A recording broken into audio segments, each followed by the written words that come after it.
अस्सलाम वालेकुम। आपको आज के प्रोग्राम में खुशामदीद। 26वीं आईनी तरमीम के बाद भी हुकूमत के सामने बहुत सारे सवाल आते हैं। किस तरह से पार्लियामान और अदलिया के दरमियान ताल्लुकात को बेहतर किया जाए और 26वीं आईनी तरमीम करके क्या पार्लियामान ने अपने इख्तियारात का दुरुस्त इस्तेमाल किया और इस तरह से इस्तेमाल किया है जिस तरह से इन मामलात के अंदर जो है वो बेहतरी आए। ये जो है वो इंपॉर्टेंट सवाल है। अदलिया के लिए भी चैलेंजेस है। नए चीफ जस्टिस के लिए इंतजामी तौर पर मामलात को बेहतर बनाना है। फिर जो बेंचेस की तश्कील है, जुडिशल कमीशन का मामला है, ये भी बड़े चैलेंजेस हैं।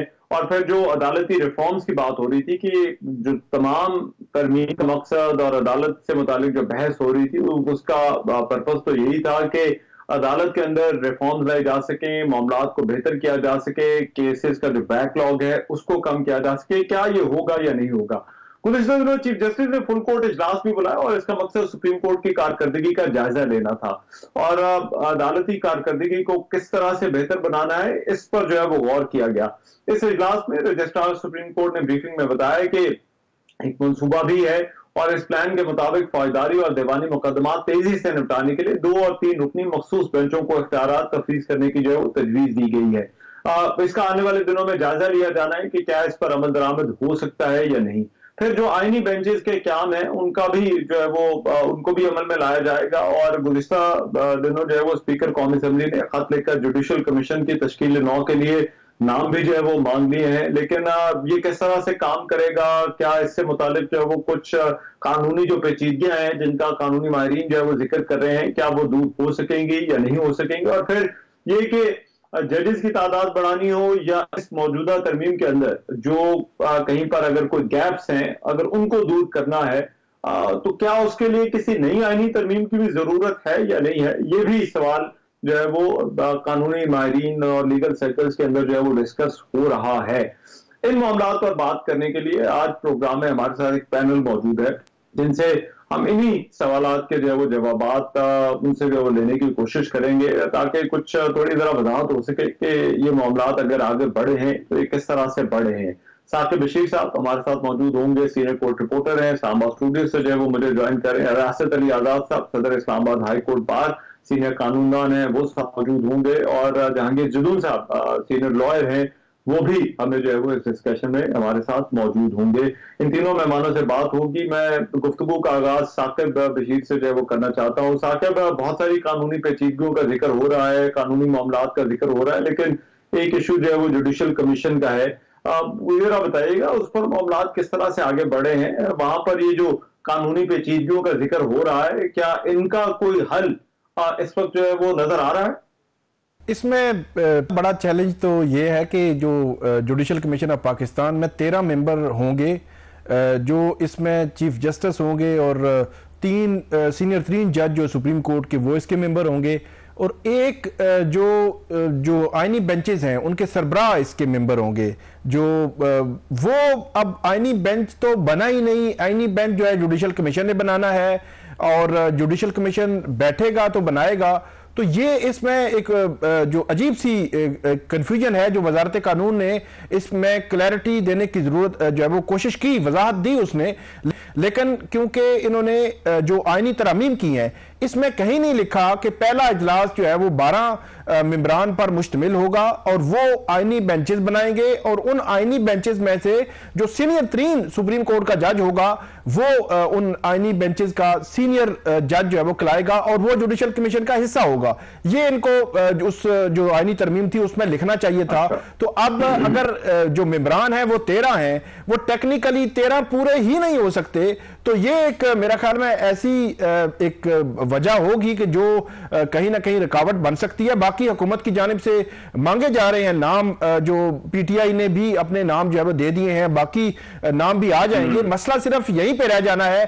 फिर जो जस्टिस मंसूर अली शाह है, सीनियर 3 जज सुप्रीम कोर्ट के सीनियर प्यून जज, वो 1 नवंबर को उन्होंने वापस आना है, दोबारा से ज्वाइन करना है। बहस आती है साकिब, जब भी इन मामलों पर बहस आती है तो कहा यह जाता है कि ये तो इंतजामी मामलात हैं, इस पर जो है वो अदालत खुद भी कोई फैसला दे सकती है, सुप्रीम कोर्ट जो है वो इस पर डायरेक्शन जो है वो दे सकती है, या जिस तरह से आपने कहा वजारत कानून जो है वो इस पर कोई डायरेक्शन दे सकती है। तो आपको लगता है डायरेक्शन से ये मामला हल नहीं होने वाला, ये इससे ज्यादा कॉम्प्लिकेटेड है? नहीं, ये बहुत कॉम्प्लिकेटेड है। वजारत कानून ने, मैं तो ये सोच रहा हूं कि कैसे जो है वजाहत कर दी कि जो वैसे ही हो जाएगा।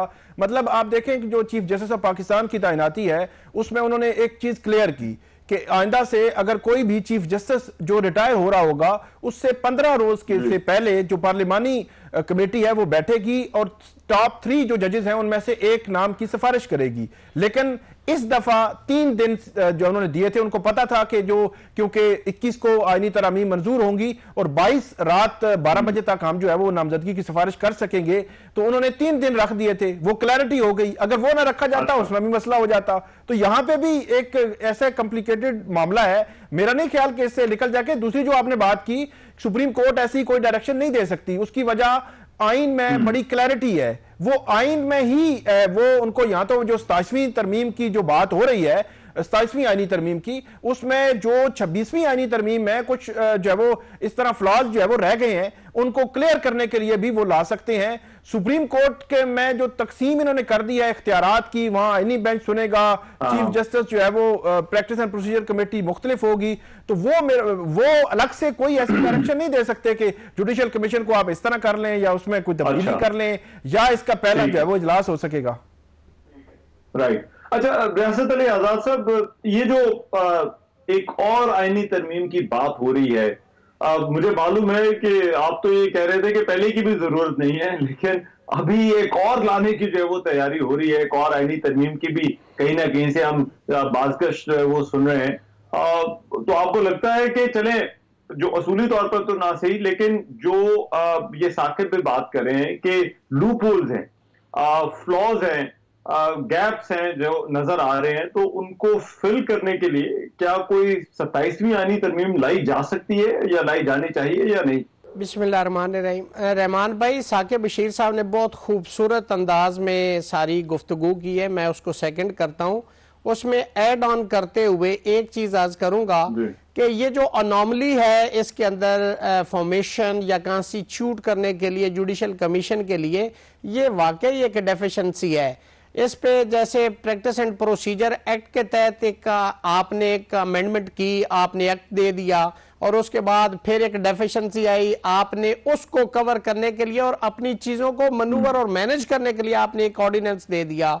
अब मैं समझता हूं उस पर भी मैंने ये कहा था कि अगर आपने हर बदलती हुई सिचुएशन के साथ आपने अमेंडमेंट करनी है तो फिर आप कोई 30-40 ऑर्डिनेंस और उसके नोटिफिकेशन जारी कर दें कि जो सिचुएशन हो उसमें वो जो फिट होता हो आप उसको कर लें।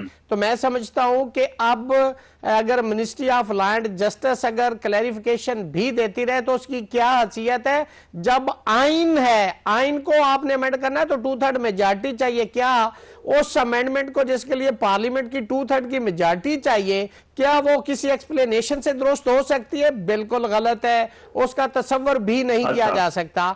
अब चूंकि ये इन्होंने इतनी जल्दी में की, वो जैसे हम अपना एक मैक्सिमम इस्तेमाल करते हैं ना, रश जस्टिस, क्रश जस्टिस, हरी बरी, तो मैं समझता हूं कि जिस तरह इन्होंने रात की तारीकी में ये 26वीं तरमीम की थी उसके अंदर ये भूल गए कि हमने ये चीजें करनी है। अब वो बहुत सारी ऐसी उस 26वीं तरमीम के अंदर बुनियादी गलतियां हैं, डेफिशिएंसीज हैं, जिनकी वायरीज को चैलेंज किया जाए और सुप्रीम कोर्ट उनको कंसीडर करते हुए इस अमेंडमेंट को स्ट्राइक डाउन भी कर सकती है। तो अब उनको ये याद आ रहा है कि ये तो इतने लैकुना, ये इंटेंशनल लगता है।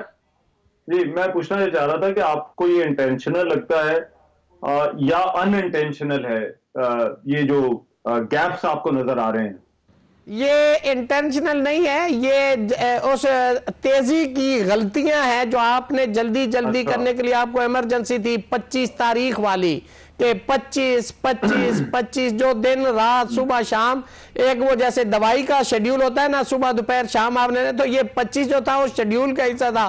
उस 25 से ये चीजें पहले करने की वजह से उन्होंने जल्दी में, और जिस तरह रात को ये सारी, मैंने तो अपनी जिंदगी में फर्स्ट टाइम अपने मुल्क में और किसी दुनिया के किसी मुल्क में ऐसी लेजिस्लेशन नहीं देखी जैसे ये लेजिस्लेशन की गई। तो मैं समझता हूं उस खौफ और उस जल्दी में और किसी का रास्ता रोकने के लिए कि ये ना हो जाए वो ना हो जाए, तो उस वजह से ये गलतियां रहेगी। और वही हुआ जिसका अंदेशा था। अब वो प्रैक्टिस एंड प्रोसीजर एक्ट भी आ गया, ऑर्डिनेंस भी आ गया, लेकिन कमेटी जो मोहतरम चीफ जस्टिस साहब है या अफरीदी साहब, उन्होंने आके आते ही वो उसको ठीक कर दिया। अगर इसका मतलब रहमान भाई ये हुआ कि जो काजी फैज ईसा साहब ने कमेटी कॉन्स्टिट्यूट की थी वो फिर अनकॉन्स्टिट्यूशनल थी, और उसके बाद बेंच भी जो बनाया गया वो भी अनकॉन्स्टिट्यूशनल था, और फिर जो फैसला है वो भी अनकॉन्स्टिट्यूशनल है। क्यों? 1972 सुप्रीम कोर्ट पेज नंबर 139 आसमा जिलानी केस की रोशनी में अगर बुनियादी चीज गलत है और उसके ऊपर जितनी मर्जी को छाप बना ले, ऑर्डर आ जाए, बिल्डिंग बन जाए, वो सब की सब इलीगल अनकॉन्स्टिट्यूशनल कंसीडर होगी। ठीक, वो नहीं हो सकती। अच्छा जहांगीर जदूल साहब, आपकी इस पर क्या राय है? ये अगर ये गैप्स हैं तो आपके ख्याल में ये क्या है, क्यों है? और फिर ये जो जुडिशियल कमीशन की जो कॉम्पोजिशन की बात हो रही है, क्या ये वाकई आपको भी बड़ा चैलेंज लग रहा है इस वक्त जिस तरह से ये होगा काम? बहुत शुक्रिया। देखें, यहाँ पे इनके लिए चैलेंज है, क्योंकि पार्लियामेंट का बुनियादी अख्तियार तो है कि वो जो लेजिस्लेशन करे, अमेंडमेंट करे, लेकिन आइन को जब अमेंड कर रहे हैं तो आइन तो 25 करोड़ अवाम का है, किसी एक पार्टी का नहीं है, किसी एक शख्स का नहीं है, किसी एक मतलब एक ग्रोह फिरके का नहीं है। वो तो अवाम जो पीपल ऑफ द पाकिस्तान है उनका स्टेट के साथ सोशल कॉन्ट्रैक्ट है। जब आप सोशल कॉन्ट्रैक्ट को डिस्टर्ब करते हैं, चेंज करते हैं किसी भी सूरत में, तो लोगों को पता होना चाहिए। रात के अंधेरे में अगर आप कोई चीज कर रहे हैं, लोगों को पता ही नहीं है, या ऐसी तरमीम जिस पे आप मौका ही नहीं दे रहे कि या स्टेक होल्डर के साथ डिस्कशन की जाए, कोई डिबेट हो, कोई सेमिनार हो, जिस तरह आज हम बात कर रहे हैं, इस तरह पहले बात होती है, इसमें ये क्यों नहीं है, तो फिर ना होते। ये तो देखे ना, जिस तरह रियासत आजाद ने, साकिब बशीर साहब ने एनालिसिस किया, 25 से पहले जो है अब क्या जरूरत थी इसकी तरमीम की? या आप 6 महीने पहले कर लेते या 2 महीने बाद कर लेते।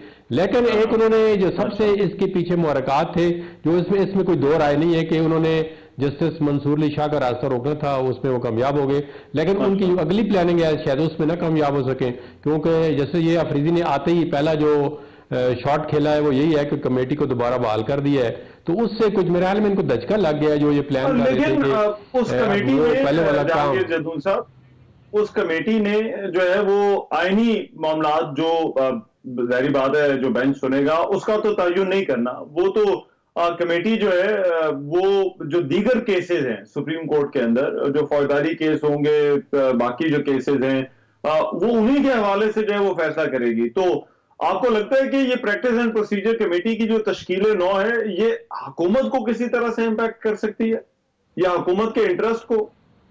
नहीं, देखिए प्रैक्टिस एंड प्रोसीजर एक्ट तो पहले आया है ना, उसमें तो बेंचेस का जिक्र नहीं है कि आईनी बेंच है, वो तो सुप्रीम कोर्ट को रेगुलेट करा, हालांकि वो भी मेरे पर्सनल व्यू में भी गलत है। उसकी वजह ये है कि उस वक्त इन्होंने ये समझा कि चीफ जस्टिस के हाथ से ताकत निकाल दें और पार्लियामेंट के हाथ में। देखिए जो आर्टिकल 191 है कॉन्स्टिट्यूशन का, वो सुप्रीम कोर्ट है उसको ये अख्तियार देता है कि वो अपनी रूल ऑफ बिजनेस आइन के तहत बनाते हैं जिनकी लॉ के ऊपर वैल्यू होती है। तो जब आपने अपने इंटरनल मामला जो है एडमिनिस्ट्रेटिव के अंदर या जुडिशियल के अंदर अगर पार्लियामेंट को ये अख्तियार दे दिया, उसको ऑन बोर्ड कर लिया पार्लियामेंट को, तो लेट्स से अगर ये कहते हैं ये भी कमेटी हम 5 की बनाते हैं, कल को 5 भी जो है जज है वो अपनी कोई ऐसा फैसला करते हैं जो कमेटी की कंपोजिशन जो है गवर्नमेंट को फेवर नहीं करती, फिर वो कहेंगे कि हम अब 7 जजों की कमेटी बनाते हैं। तो ये जो है ना, ये बड़ा गलत प्रेसिडेंट सेट हो रहा है कि जुडिशरी के इंटरनल मामलात में जब इस तरह पार्लियामेंट इंटरफेरेंस करेगी तो फिर जुडिशियल के जो आजादी है अदलिया की उस पर कदरन आ जाएगी, और ये पार्लियामेंट जो कॉन्स्टिट्यूशन है उसके फंडामेंटल बेसिक फीचर जो है वो उसके अगेंस्ट है कि कोई भी एक्ट जो है या आईनी तरमीम जो है। अब इस वक्त एक बहस ये भी है कि जजेस की तादाद को बढ़ाना है और उसके लिए भी बिल आ सकता है, और इस प्रपोजल पर आप समझते हैं जो है वो काम होना चाहिए, या अगर ऐसा होगा तो वो ठीक होगा काम? देखिए आप जो भी काम हो रहा है ना, वो उसके पीछे इंटेंशन ठीक नहीं है। मैं आपको बता दूं, सबसे बेसिक काम होता है कि लेजिस्लेचर की, देखिए ताकत है लेजिस्लेचर, सबसे सुप्रीम बॉडी है पार्लियामेंट, वो कानून भी बनाती है, वो आइन भी बनाती है, वो आइन के अंदर अमेंडमेंट भी कर सकती है, वो कानून भी बना सकती है, प्रेसिडेंट ऑर्डिनेंस भी निकाल सकता है, ऑर्डिनेंस को रेक्टिफाई भी किया जा सकता है, ऑर्डिनेंस को पार्लियामेंट एंडोर्स भी करती है।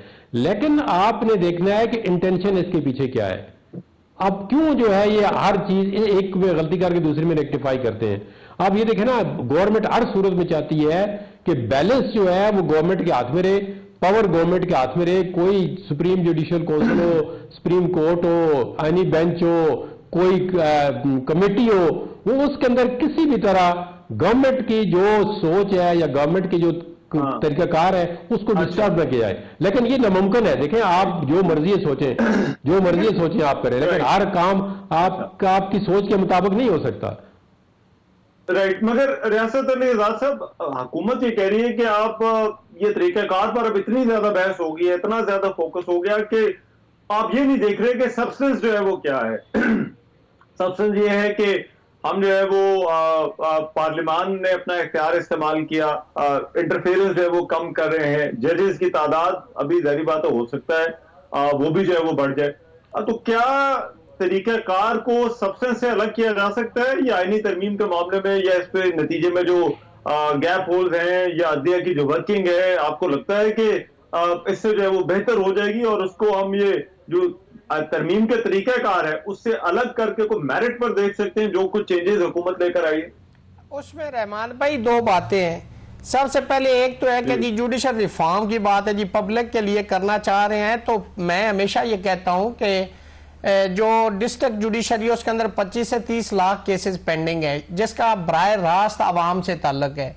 डिस्ट्रिक्ट कोर्ट और हाई कोर्ट्स तक मैक्सिमम लोग लिटिगेशन लेके आते हैं। सुप्रीम कोर्ट में अगर आप जजेस की इस वक्त तादाद बढ़ाना चाह रहे हैं, इसका मतलब ये है कि अब चूंकि या अफरीदी साहब ने जैसे आते ही कमेटी वो कॉन्स्टिट्यूट की और केसेस मुख्तलिफ बेंचेस को उन्होंने डिस्ट्रीब्यूट कर दिए, एलोकेट कर दिए, तो उसके बाद हुकूमत को अब फिर से एक एप्रीहेंशन है कि ये ना हो कि वहां पे मेजॉरिटी हमारे खिलाफ हो तो हम ऐसे जजेस लाएं जुडिशल कमीशन के जरिए, चूंकि वहां पे मेजॉरिटी तो हुकूमत की है, तो ऐसे जजेस लाए जाएं और इस चीज को, उस मेजॉरिटी को टैकल किया जाए। कि ये एप्रीहेंशन मैं समझता हूं, मेरी जाती राय, आप डिसएग्री कर सकते हैं, एक ये हो सकती है। लॉ जो होता है ना वो that must be on the ground and intention of bona fide होना चाहिए। मैलस पे मबनी law is a bad law.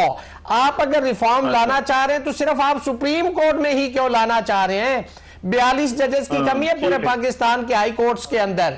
आप देखें इस्लामाबाद हाई कोर्ट के अंदर 17,000 केसेस पेंडिंग है, जैसे मैंने नीचे डिस्ट्रिक्ट जुडिशरी के केसेस गिनवाए।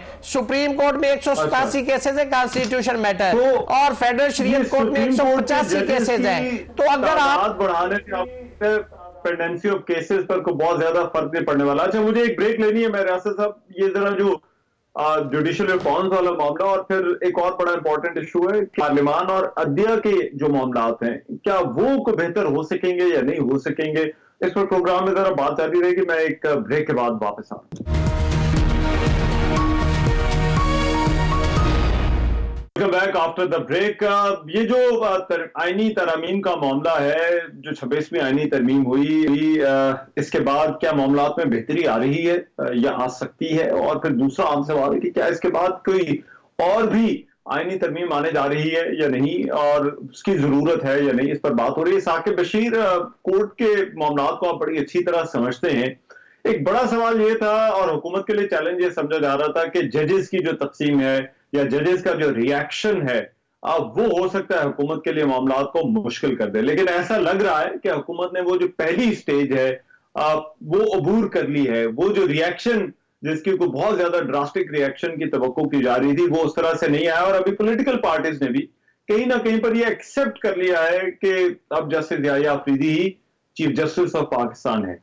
लेकिन जो तकसीम वाला मामला है, आपको लगता है कि वहां पर भी आपको बेहतरी आएगी? अदालत की जिस तरह से वर्किंग है, जिस तरह से बेंचेस बनते हैं। सुप्रीम कोर्ट में जब से याहिया अफरीदी आए हैं, उन्होंने आते ही एक तो सारे जजेस से मुलाकात भी की, फिर उसके बाद फुल कोर्ट बुलाई। फुल कोर्ट में उनका जो इलामिया आया है वो बड़ा क्लियर बता रहा है, और उसमें खास तौर पर जस्टिस मुनीब अख्तर और जस्टिस मंसूर अली शाह, उनके हवाले से खबरें आ रही थी कि अब क्या होगा तो हमने देखा कि जस्टिस मुनीब अख्तर जब उनके ईवान सदर में ओथ टेकिंग थी तो वो फ्रंट रो में बैठे हुए थे। जस्टिस मंसूर अली शाह जो है वो उम्रे पे हैं, वहां से वीडियो लिंक के जरिए इस इजलास में शिरकत करते हैं। तो इसका मतलब है ये तो क्लियर हो गया। और फिर जस्टिस आयशा मलिक, जस्टिस सत्तर मिनल्ला, बाकी जजेस जो है वो भी नजर आए ईवान सदर में। तो ये एक तकरीबन क्लैरिटी हो रही है कि जो तकसीम जस्टिस काजी फाइज ईसा सुप्रीम कोर्ट के अंदर छोड़ के गए थे वो अब यूनाइट करने की कोशिश हो रही है। जस्टिस याया अफरीदी उनको इकट्ठा करने की कोशिश कर रहे हैं। हुकूमत के हवाले से आपने जो बात की कि उनको बहुत बड़े पैमाने पर रिएक्शन की तवक्को थी, मेरा यह ख्याल है कि वो मामलात अभी तक संभले नहीं है। उसकी वजह यह है कि इस वक्त भी जैसे चीफ जस्टिस याया अफरीदी उनके सामने सबसे बड़ा चैलेंज वो है जिसके वो खुद भी बेनिफिशरी हुए हैं, क्योंकि तीसरे नंबर पे वो थे, उनको कंसिडर किया गया है। वो है आईनी तरामीम को जो चैलेंज किया जा चुका है और कुछ अभी भी चैलेंज कर रहे हैं, मुख्तलिफ बार एसोसिएशन चैलेंज कर रही है, इंडिविजुअल लोग चैलेंज कर रहे हैं। सुप्रीम कोर्ट ने इसको देखना ही देखना है और अब इसको ना तो 3, 5, 7, 9 जजेस नहीं देख सकेंगे। और जो आईनी तरामीम हुई है उन आईनी तरामीम के बाद अब कोई रास्ता भी नहीं बचा कि वो आईनी बेंच बनेंगे। आईनी बेंच जो है वो 5 जजेस 7 जजेस पर मुश्तमिल होंगे। अगर फर्ज करें आईनी बेंच का हेड जो है वो जैसे अमीनुद्दीन खान बनते हैं या कोई भी बनता है, तो हर एक पे ये आएगा कि ये तो बेनिफिशियरी है, ये कैसे आईनी तरमीम के हवाले से देख सकते हैं। हल इसका जो पहला चैलेंज है, इसमें जुडिशल कमीशन को मेरा ख्याल में उसको ये करना पड़ेगा कि वो पूरी सुप्रीम कोर्ट को जो 17 जज हैं उनको फुल कोर्ट को आईनी बेंच डिक्लेयर करें और उसके बाद वो आईनी जो तरामीम के खिलाफ दरखास्तें हैं वो सुने। वगरना ये इतना बड़ा बहरान आएगा, मेरा ख्याल में उसको हैंडल भी नहीं किया जा सकेगा, क्योंकि ये नहीं हो सकता कि आईनी जो तरामीम के खिलाफ दरखास्तें हैं उनको वो साइड पे रख दें और जो है वो मामलात बाकी आगे बढ़ाते रहें और वो कहें जी ठीक है जी आईनी बेंचेस भी बन गए, चीफ जस्टिस ने भी अपना काम शुरू कर दिया तो ठीक है, इसी तरह मामला चलते रहेगा। ये बिल्कुल भी नहीं होगा। जो जुडिशल कमीशन ऑफ पाकिस्तान है उसने ही ये करना है और उनको ये करना पड़ेगा और यही हल है। और जो फुल कोर्ट बैठेगी, फुल कोर्ट का जो विजडम है वो आएगा कि कहीं पे इंडिपेंडेंस ऑफ जुडिशरी पर तो हरफ नहीं आया, कहीं पे जो बेसिक स्ट्रक्चर है अदलिया का, जो एक इख्तियारात की तकसीम का तस्वुर है, क्या वो अफेक्ट तो नहीं हुआ। 2-3 बड़े फिर जो है वो इंटेंशन क्या थी जो लेजिस्लेचर की, फिर 14-15 सितंबर को जो तरमीम आ रही थी उसके बाद जो है वो अभी आई है। तो मल्टीपल क्वेश्चन जो है वो फुल कोर्ट के सामने होंगे, उन्होंने इसको देखना है, इसको एग्जामिन करना है, उसके बाद जो फैसला होगा और उसके बाद ये चीजें आगे बढ़ेंगी। मेरा ख्याल है वो गवर्नमेंट जो सोच रही थी कि डायरेक्टली कोई हिट करना शुरू कर देंगे, कोई ऐसी, वो उन्होंने नहीं किया और ना करना था। आएगा इसी तरफ से ही मामला, लेकिन बनेगी और फुल कोर्ट देखेगी तभी। हमारी तारीख बड़ी इंटरेस्टिंग है हमारी, अभी तो खैर पता नहीं अब आगे क्या होता है, ये देखना होगा हालात यहाँ पर जो है वो क्या होते हैं। लेकिन हमारी तारीख में पहले भी एक मरतबा नुसरत भुट्टो केस में ऐसा ही वो मरहला आया था जब जो है वो ज़ियाउल हक को आइन में तरमीम का इख्तियार होगा या नहीं होगा इस पर फैसला होना था। तो उस वक्त जो है वो AK बरोही साहब जो है वो गए थे उस वक्त जो चीफ जस्टिस है उनके पास, तो उन्होंने कहा कि फिर जो तरामीम हुई अगर वो फारिग होते हैं तो फिर आप बतौर चीफ जस्टिस भी जो है वो फारिग हो जाएंगे, तो वो नए चीफ जस्टिस को जस्टिस याकूब को वापस लाया जाएगा और फिर उन्हें दोबारा बैठाया जाएगा। लेकिन उस वक्त फिर जो है वो जो चीफ जस्टिस ने फैसला किया वो सबके सामने है, मैं उसकी तफसील में नहीं जाना चाहता, लेकिन उन्होंने कहते हैं कि हामिद खान साहब ने अपनी किताब में लिखा कि उन्होंने अपने हाथ से जो है वो उसके अंदर लिख दिया कि ज़ियाउल हक को तरमीम का इख्तियार भी है। लेकिन जदून साहब ये जो पार्लियामान का आर्गूमेंट था, हुकूमत का आर्गूमेंट था कि वो कम करना चाह रहे हैं इसके जो है वो जो अदलिया और जो पार्लियामान के दरमियान टेंशन है और फिर जो इंटरफेरेंस है उसको कम करना चाह रहे हैं। तो कहीं इंटरफेरेंस कम करते करते ये जो तरीक़ेकार है, जो नए अब रूल्स एंड प्रोसीजर्स आ गए हैं जिसके तहत जुडिशल कमीशन की जो वो तश्कील होगी, बेंचेस की जिस तरह से तश्कील होगी, तो कहीं इंटरफेरेंस कम करते करते जुडिशरी की, पार्लियामान की इंटरफेरेंस तो ज्यादा नहीं बढ़ा दी अदलिया के अंदर। देखिए बिल्कुल इस तरह है कि एक जो आइन का बेसिक स्ट्रक्चर है वो ट्राइकॉटमी ऑफ द पावर पे है।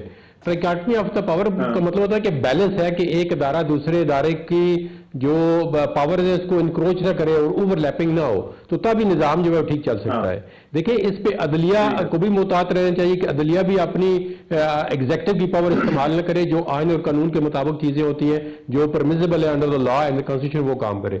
और पार्लियामेंट का भी यही काम है कि वो अदलिया के अंदर जब इंटरफेरेंस करेगी, जब वो देखें ना, आप बाद का सियासतदान बड़ी तकरीरें कर देते हैं, उनको पता नहीं चलता।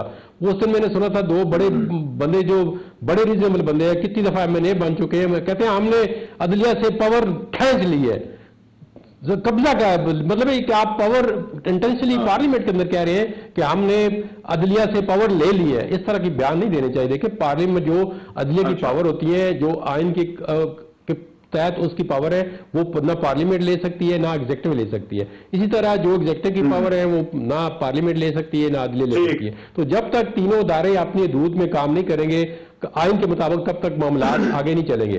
तो पार्लियामेंट जब ये चाहती है कि जो बेसिकली जो भी गवर्नमेंट ऑफ द डे होती है, वो ये चाहती है कि गवर्नमेंट के खिलाफ फैसले ना आए। तो भाई आप देखें, मैं आपको एक बात बताऊं, आज ये शायद पहली दफा मैं आपको बात बता रहा हूं जनरल पे, कि जो बैकलॉग होता है ना कोर्टों के अंदर, इसका एग्जेक्टिव की भी जिम्मेदारी होती है, इसका एग्जेक्टिव भी जिम्मेदार है, वो स्टेक होल्डर है। प्रोसिक्यूशन किसने करनी है, गवर्नमेंट ने करनी है या अदलिया ने करनी है? प्रोसिक्यूटर ने किसने अपॉइंट करने हैं, गवर्नमेंट ने करने हैं। और मैं आपको बात सिर्फ इस्लामाबाद के तक, ये मेरे भाई दोनों बैठे हुए रोजाना कोर्ट में होते हैं, इस्लामाबाद हाई कोर्ट के अंदर 50% जो लिटिगेशन है वो सिर्फ CDA की है।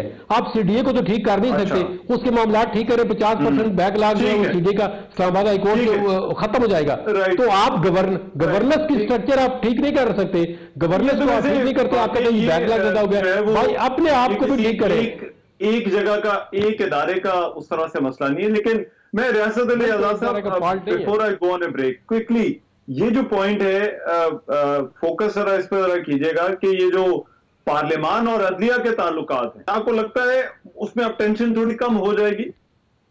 जी रहमान भाई, मेरी जाती राय में इससे टेंशन अभी बढ़ेगी।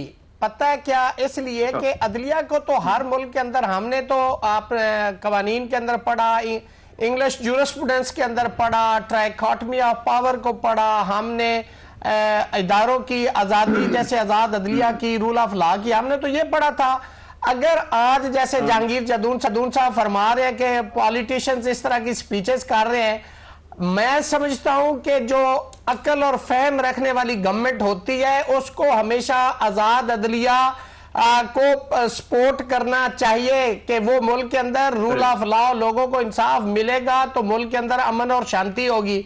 अगर अदालतों के पास अख्तियार नहीं होगी, वो आजाद नहीं होगी, वो इंसाफ नहीं करेगी, तो मुआशरे के अंदर ये जो पोलराइजेशन है और मैं समझता हूं कि अनरेस्ट जो है ना वो ज्यादा होती है, उससे गवर्नमेंट को नुकसान होता है। लोग सड़कों पे मुजाहरे करते हैं, रैलियां निकालते हैं। तो अगर ऐसा ही किया जाता है तो जो आजाद, देखें जो आपने 191 दिया कॉन्स्टिट्यूशन के अंदर आर्टिकल, उसके अंदर आपने सुप्रीम कोर्ट को दे दिया कि वो subject to constitution and law shall make a rules.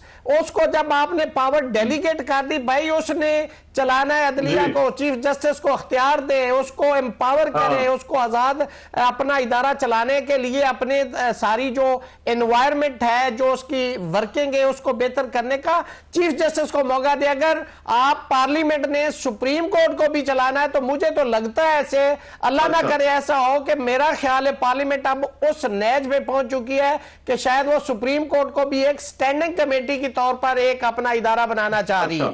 ठीक है, तो मैं समझता हूं कि जो इस वक्त एनवायरमेंट है, रियासत अली आजाद साहब एक मुझे लेनी है, मैं ब्रेक के बाद वापस आता हूं तो हमारी ये डिस्कशन जो है वो जारी रहेगी।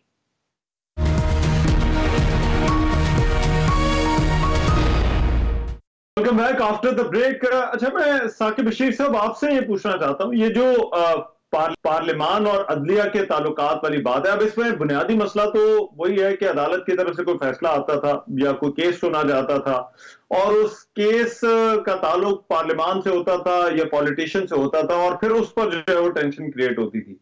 तो अब ये जो नया सिस्टम आया है और जो है वो एक जो है वो नया सेटअप जो है वो बनेगा, आपको लगता है कि ये जो टेंशन थी, जो पॉलिटिकल केसेस और उनके फैसलों की वजह से होती थी, वो अब कम हो जाएगी या वो नहीं होगी, और ये चीज जो है वो दोनों के जो टेंशन है ताल्लुकात की उसको कम कर सकेगी?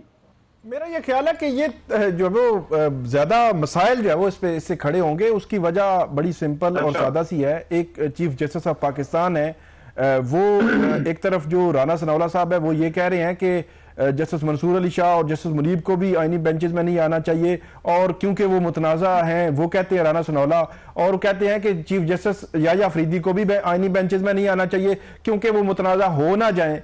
तो ये जो इस किस्म की सोच है, ये जो तकसीम है, या जो आप कह रहे हैं कि मामलात बेहतरी की तरफ जाएंगे, मुझे तो नहीं लग रहा। उसकी वजह कि एक सुप्रीम कोर्ट में दो एक ऐसे जो है वो आप बिठा देंगे चीफ जस्टिस के बिल्कुल सामने, कि एक इख्तियार वाला बंदा कि जो आईनी बेंचेस भी बनाएगा, उसकी अपनी एक कमेटी होगी, अपने उनके रूल्स होंगे, अपने वो रेगुलेट करना होगा उन आईनी बेंचेस को। तो ये मामलात इतनी आसानी से मुझे तो चलते हुए नजर नहीं आ रहे।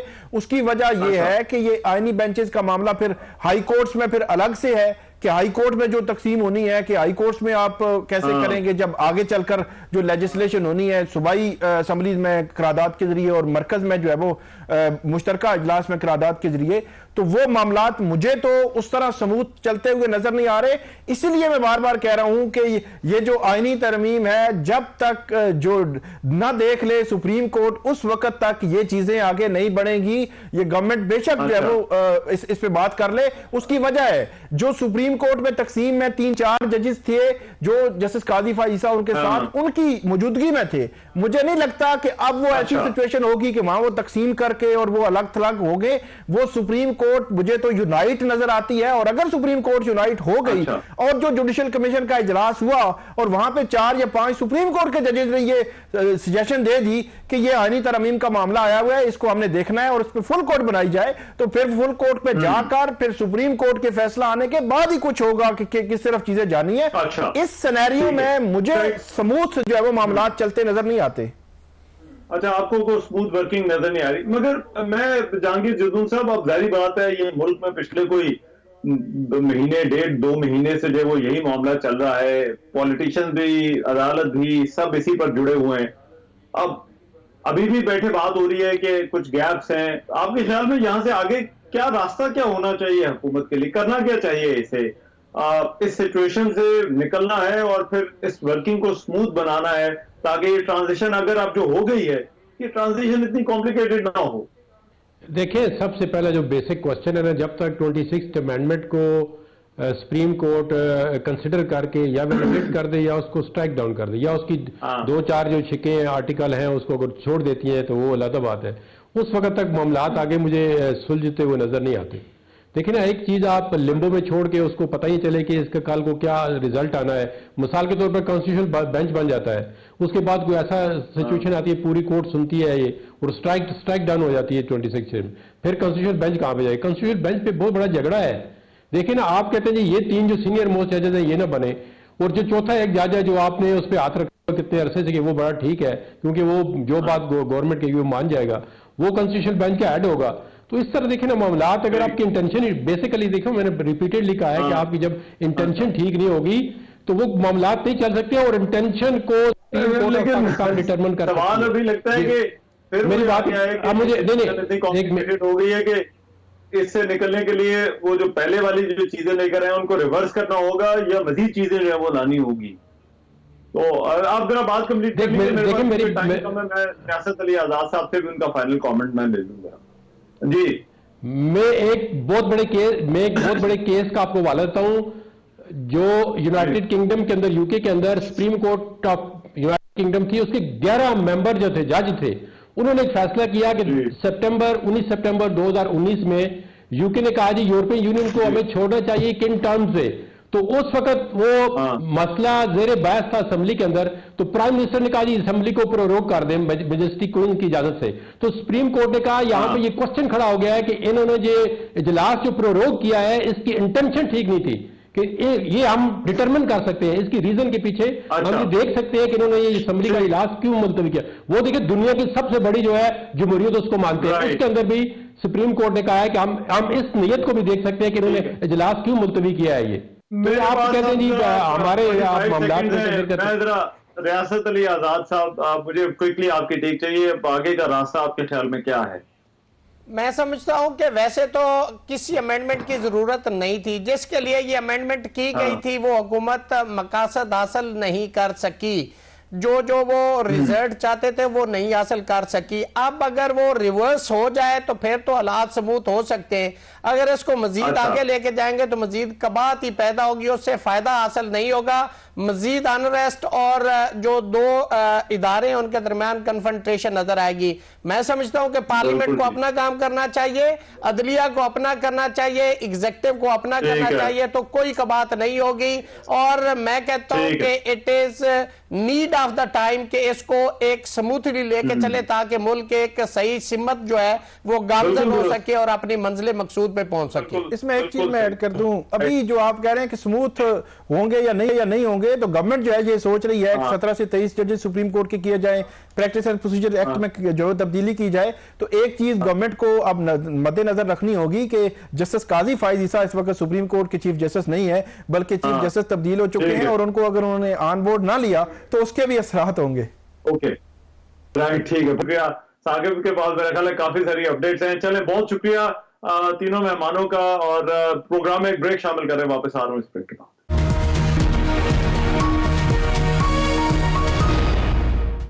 Welcome back after the break. बहरहाल ये जो आईनी तरमीम वाला मामला है, इसके बाद ऐसा लगता है कि हुकूमत के चैलेंजेस अभी और भी हैं, और ये चैलेंजेस आने वाले दिनों में कुछ इंतजामी नोयत के भी हैं जो अदलिया से मुतालिक हैं, फिर कुछ सियासी नोयत के भी हैं कि सियासी जमातें जो है वो इन आईनी तरमीम पर अब किस तरह से रिएक्शन देती हैं, किस तरह से आगे बढ़ती हैं। और सबसे आम बात यह है कि हुकूमत को फिर कार्य सरकार भी चलाना होता है। तो ऐसा लगता है कि हुकूमत के लिए ये जो लड़ाई है या ये जो मामलात हैं वो अभी आगे भी जो है वो चलते हुए नजर आ रहे हैं, और चैलेंजेस अभी भी हुकूमत के लिए बाकी हैं।